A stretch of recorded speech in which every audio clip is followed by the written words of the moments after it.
बंधु माने दीप जालिबा समय रे दीप रे पकाई दियंतु एही गोटे जिनिस जीवनर सबु कष्टरू आपण को मुक्ति मिली जिवो। आपणकर समस्त मनस्कामना गुड़िक पूर्ण हब। तेबे बंधु माने प्रत्येक हिंदू घरे गोटे ठाकुर घर निश्चय थाए एवं आमे प्रतिदिन मनर शांति पई ठाकुरंकु पूजा करिथाउ एवं दीप मध्य जलाई थाउ। जागर एवं दीपावली पर्व गुड़िकरे दीप जलैबार विशेष महत्व रही थाए। तेबे बंधु माने आपण माने पूजा करिबा समय रे सखाळे एवं संध्या रे दीप निश्चय जलाउथिबे।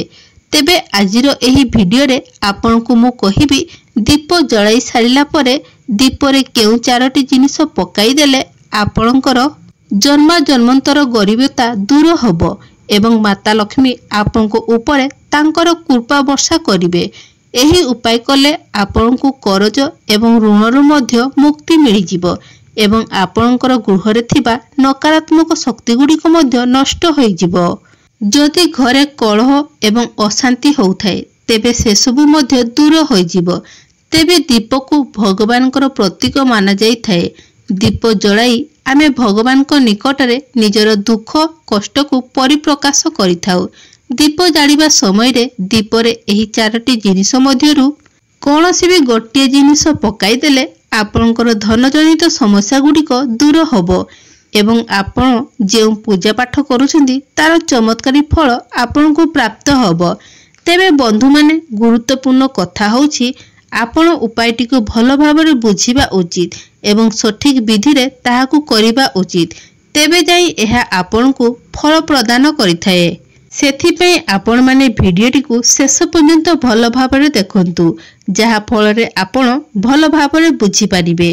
तेबे भिडियोटी को आगो को बढ़िबा पूर्वरु भिडियो को गोटे लाइक करी चैनल को सब्सक्राइब करी नियंतु एवं कमेंट बॉक्स रे भक्ति एवं श्रद्धार सहित जय मां लक्ष्मी निश्चय लिखंतु। तेबे बंधु माने आजिकालीर दुनिया रे अर्थ बिना बंचिबा खूब कष्टकर होइथाए। अनेक लोकंक घरे धन जनित समस्या गुड़िक सर्वदा देखा देई थाए। एही धनर अभाव पाई गृह रे कलह एवं अशांति मध्य सृष्टि हुए। आपण माने तो जानिथिबे माता लक्ष्मी जो व्यक्ति ऊपर प्रसन्न होइथांती सेही व्यक्ति को धनवान करि देई थांती एवं जो व्यक्ति ऊपर माता लक्ष्मी क्रोधित होइथांती तांको राजारू रंक हेबा पई समय लागि न थाए। तो आजिर एही वीडियो रे दीपर एही उपायटी कहिबी जहाकू प्रयोग करी आपण धन जनित समस्या मुक्ति पाई परिबे। एही सरल उपायटी को आपण जदि ठीक विधि विधान सहित पालन कले माता लक्ष्मी आपण को ऊपर प्रसन्न हेबे एवं आपण को घरे स्थायी रूपे निवास करिवे। तो आपण प्रत्येक दिन जेउ दीप जाळुछंती सकाळे हो किंबा संध्या समय रे हो एही चारोटी जिनिस को आपण दीप रे पकाई दियंतु। देखिबे आपनकर समस्त प्रकारर समस्या समाधान होई जिवो। तेबे एही चारोटी जिनिस मध्यरु जेउ भी जिनिस आपनक पाखरे अछि आपण माता लक्ष्मी को नाम नै सेही दीप रे पकाई देई परिबे। तेबे बंधु माने आसंतु जानिबा सर्वप्रथमे दीप जळैबार किछि नियम एवं किछि विधि विषय रे एवं शेषरे जानिबा जे केउ चारोटी जिनिस जळुथिबा दीप रे पकाई देले आपनकर समस्त समस्यार समाधान हबो। जेउ दीप को आपण ठाकुर घरे जाळुछंती सेही दीप को आपण सीधा सड़क माटी उपरे बा भूमि उपरे रखंतु नाही। दीप को सर्वदा कोनसी एक तंबा किंबा पितलर छटिया प्लेट उपरे रखिबे। नचे दीप तळे किछि फूल किंबा अक्षत रखी सेही दीप को ता उपरे रखिबे। नहले दीप को आपण दीप स्टैंड उपरे मध्य रखि परिबे। दीप को सीधा सड़क भूमि उपरे दीप को रखिबा उचित नुहे। जदि आपण दीप तळे अक्षत देइथिबे सेही अक्षत को ता परदिन सखाळु चढ़ेई मानकु खाइबाकू देई देबे। गोटिए कथा मने रखंतु सर्वदा आपण घियो किंबा राशि तेलर व्यवहार करी दीप को जळाइबा पई जदि आपनक पाखरे घियो अछि तेबे घियोर दीप जळाइबा सर्व उत्तम अटे। जदि आपनक पाखरे घियो नाही तेबे आपण राशि तेलरे मध्य दीप जाली परिबे। सरिष तेलर दीप को ठाकुर घरे जळाइबे नाही। विशेष मनस्कामना पाई सरिष तेलर दीपकु शनिदेव एवं हनुमान निकट में प्रजनन करिथाउ। एहा छड़ा आपण अस्तगछ मूल संध्या समय सरिष तेलर दीपकु जाली पारिबे। आपण जदि थरे जालुथिबा दीपकु पुणी बलिता रखी सेथिरे दीपकु जालुछंती तो एमिति रे दुर्भाग्य कदापि आपणकर पिछा छाड़ी न थाए।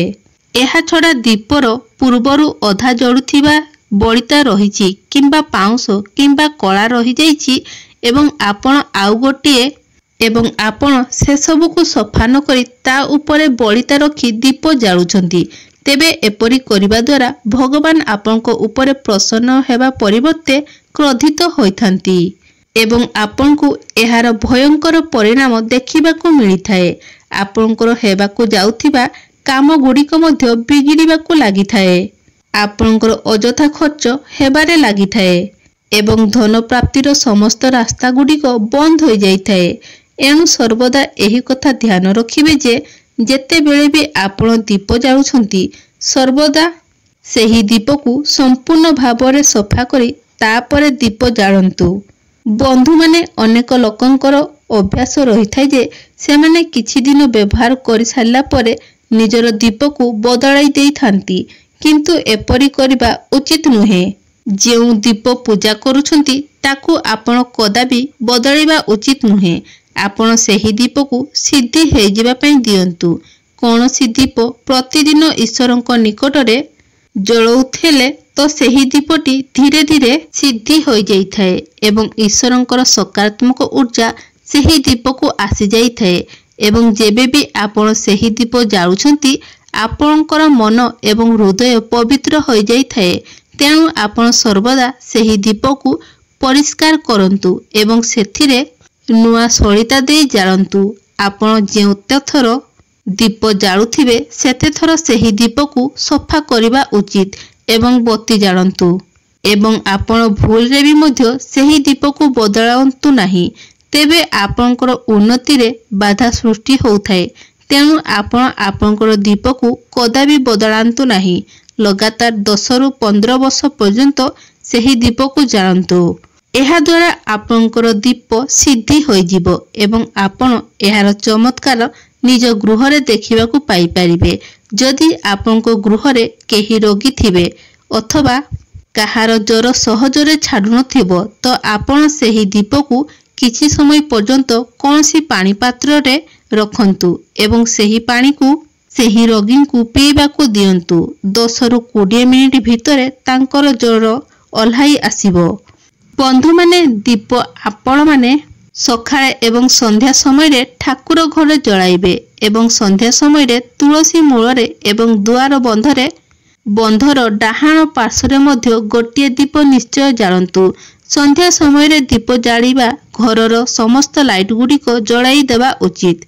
जेउ घरे संध्या समय रे अंधकार रुहे धूप दीप जला जाय नहीं सेमिति घरे अलक्ष्मी अर्थात दारिद्रता एवं नकारात्मक शक्तिर प्रवेश होइथाए। तेबे एबे आसंतु जानिबा दीपर मुख को केउ दिगरे रखिबा उचित एवं जालिबा उचित। आपण सर्वदा चेष्टा करंतु दीपर मुख को पूर्व दिग को रखी दीप जालिबा पाई माता लक्ष्मीकर नाम नहीं दीप को पूर्व दिग को मुख करी जालिबे। एमिति कले घरे धन संपत्तिर वृद्धि हुए। एहा छड़ा आपण जदि घरर उत्तर एवं पूर्व दिग को दीपर मुख रखी दीप को जालिबे तेबे आपण को घरे कदापि भी धन एवं अन्नर अभाव होई न थाए। एहा व्यतीत आपण चाहिए पश्चिम दिग को मुख करी दीप जाली पारिबे। बंधु माने दीप जालिबा समय रे एही मंत्रटी को जप कले आपण को समस्त पूजा पाठर पूर्ण फल प्राप्ति हेबो। मंत्रटी होउची शुभं करति कल्याणं आरोग्य धन संपदम शत्रु वृद्धि विनाशय दीप ज्योति नमस्तुते। बंधु माने एबे आसंतु जानिबा दीपर केउ चारोटी जिनिस को बा दीपरे केउ चारोटी जिनिस को पकाई दीप जालिले आपण को धन जनित समस्या मुक्ति मिली जिवो एवं करज एवं ऋण मुक्ति मिली जिवो। एहा सहित आपण को गृह रे थिबा नकारात्मक शक्ति गुड़िक मध्य नष्ट होई जिवो। प्रथमतः धनजनित समस्यारू मुक्ति पाइबा पई चाहुथिले आपण दीपरे किछि धळा सरिष पकाई दीप को जाळंतु।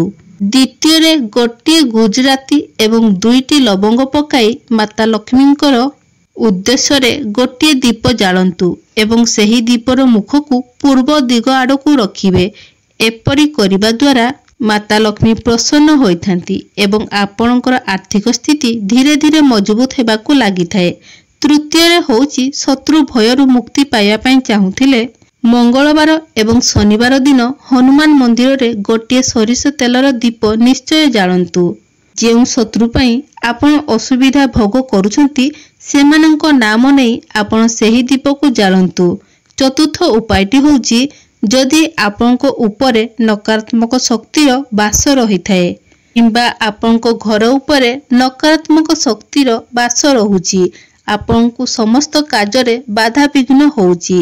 जदि आपण सही सबु समस्या मुक्ति पाइबा पई चाहुचंती तेबे प्रत्येक शनिवार दिन एही उपायटी को पालन करंतु। आपण 2टी लवंग 2टी गुजराती एवं गोटे तेजपत्र नहीं आपण जेतेबेले आरती करूछंती सही आरती दानी रे पकाई दिएबे अर्थात आपण आरती करुथिबा पात्रटी रे रखिदेबे। सही 2टी लवंग एवं गुजराती एवं तेजपत्र को रखिदेई सारिला परे ताहाको जळाई दियंतु एवं सेथिरु अल्प किछि गुआ घिओ मध्य पकाई देबे। एही उपायटी को प्रत्येक शनिवार दिन पालन करंतु।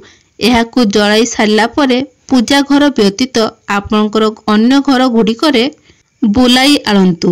एही उपायटी को पालन कले आपणकर जीवन रे चलीथिबा समस्त समस्यार अंत होइजिबो। तो बंधु माने निश्चित भावरे आपण एहाकु आपणक जीवन रे प्रयोग करंतु कारण उपायटी बहुत ही सरल अटे मात्र बहुत प्रभावशाली मध्य अटे।